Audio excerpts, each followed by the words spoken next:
Hey guys, and welcome back to the channel where we do talk all things true crime here. If this is your first time here, hi, hello, and welcome. I hope you'll consider subscribing to the channel if you do in fact appreciate today's case coverage. Also, if you guys wouldn't mind liking the video, it does send it out into the algorithm. That way more people can, appreciate the coverage as well. If you're a returning Titan, welcome on back for yet another upload. Thank you for joining me today. I really do appreciate every single one of you. So many people have had a hard time with the 8-hour time gap between when the Idaho murders, that's what we'll be discussing today, when those occurred and when the roommates actually made the call to 911. Many people wonder why Dylan didn't call after seeing the man in her home clad in black. Let me go ahead and pull up a picture here for you. If you guys don't know who I am talking about, this is who I'll be discussing today. While I can't answer for Dylan, but I can give you guys a scenario where something similar happened to myself. So I figured I would share my story and maybe it'll help some of you guys get a better understanding of what can happen when your body goes into full shock and you have that trauma effect. So back in 2008, I was 22 when the unimaginable happened. The night starts out with me getting off of work. I was working a serving shift. I decided to go have a margarita with a friend afterwards across the street.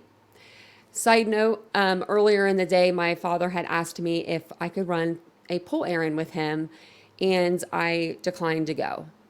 After having a drink with a friend, my friend gave me a ride home because he hadn't been out, he hadn't been out drinking that night. And so he gave me a ride to my house.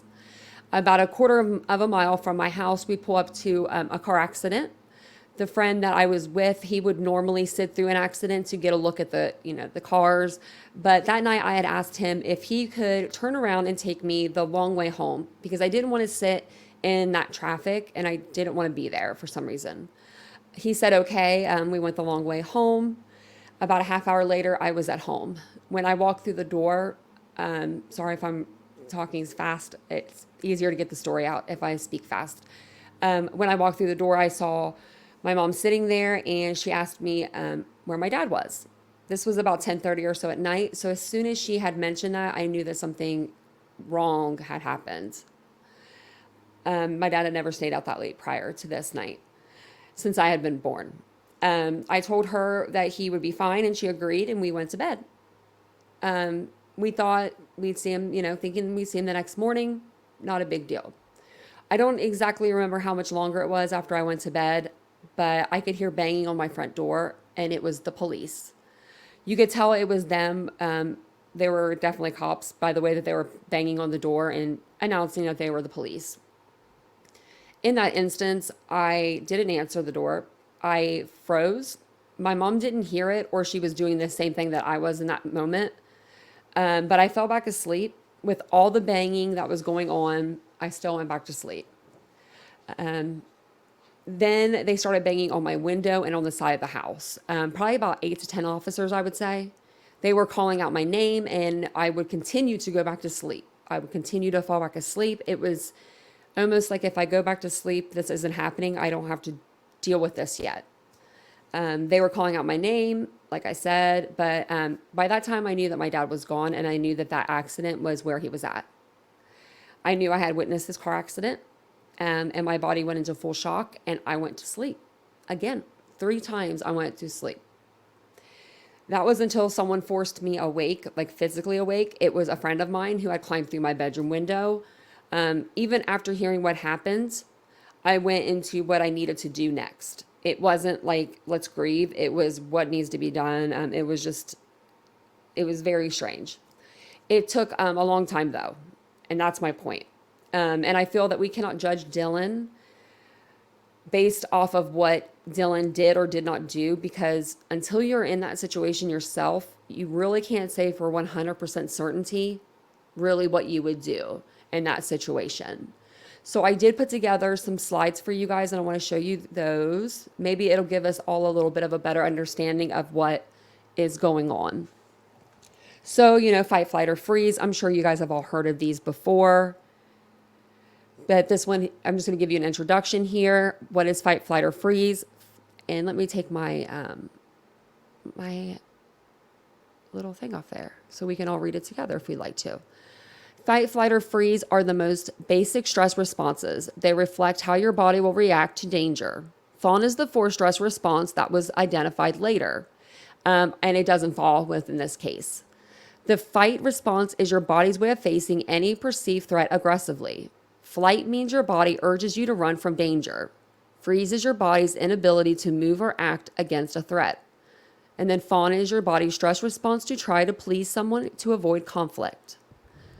The goal of the fight, flight, freeze, and fawn response is to decrease, end, or evade danger and return to a calm, relaxed state. So the first one I wanted to go over with you guys is the fight response. When your body feels that it is in danger and believes that you can overpower the threat, you'll respond in fight mode. Your brain releases signals to your body, preparing it for the physical demands of fighting. Signs of the fight response include tight jaw, grinding your teeth, urge to punch something or someone, a feeling of intense anger, need to stomp or kick, crying in anger, a burning or knotted sensation in your stomach, attacking the source of danger. And then the next one is, what is the flight response? If your body believes you cannot overcome the danger but can avoid it by running away, you'll respond in flight mode. A surge of hormones like adrenaline give your body the stamina to run from danger longer than you typically could. Signs of a flight response include excessive exercising, feeling fidgety, tense, or trapped, constantly moving your legs, feet, and arms, restless body, the feeling of numbness in your arms and legs, dilated, darting eyes. And the last one here is the freeze response. This one is the stress response causes you to feel stuck in place. This response happens when your body doesn't think you can fight or flight. Signs of freeze response include sense of dread, pale skin, feeling stiff, heavy, cold, and numb, loud pounding heart, decreased heart rate. Let me know what you guys think of these in the comments below. I would love, love, love to know what you guys think of this. Do you think this is possibly what could have happened? It's not going to hurt my feelings if you guys say you don't think it is. But just let me know what you guys think down in the comment section below. Like I said, I would love to know what you guys think of the 8-hour time gap. I'm just trying to think of a plausible answer for it. And this is the one that I could think of. So let me know what you guys think below, and I will see you guys all in the next video. Thanks, guys.